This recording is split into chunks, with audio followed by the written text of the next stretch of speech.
कुठलाही आनंदाचा क्षण असो किंवा सणासुदीचा दिवस असो, जेवणाच्या ताटाला खरी रंगत आणतं ते श्रीखंड.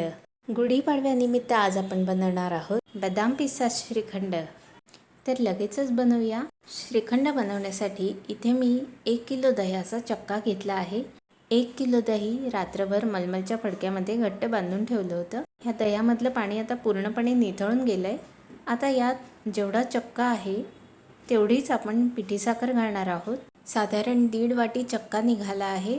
तर 1.5 वाटी साखर आणि 4-5 हिरव्या वेलच्यांचे दाणे मी एकत्र दळून घेतले होते आणि आता ते सगळं मी मिक्स केलेलं आहे. आता हे मिश्रण मला फार घट्ट वाटलं आहे म्हणून मी थोडंसं दूध घातलं आहे. आता हे सगळं मिसळून घेऊया आपण.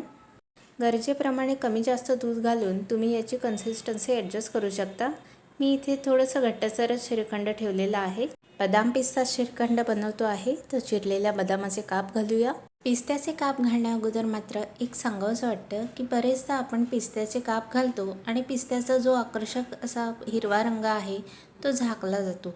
असं होऊ नये यासाठी पिस्ता अर्धा ते 1 तास पाण्यात भिजवून ठेवायचे. पिस्ते पाण्यात व्यवस्थित भिजल्यानंतर पिस्त्यावर जो पापुद्रा असतो तो आपोआप निघून येतो आणि पिस्त्याचा आकर्षक असा हिरवा रंग दिसायला लागतो.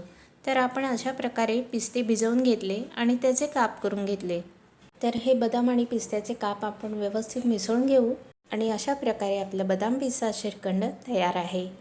तर गुढीपाडव्याच्या निमित्ताने आज आपण ही श्रीखंडाची रेसिपी पाहिली. अगदी घरच्या घरी आपण तयार केलेलं आहे. तर यावर्षी रेडीमेड श्रीखंड न आणता घरी करून पहा.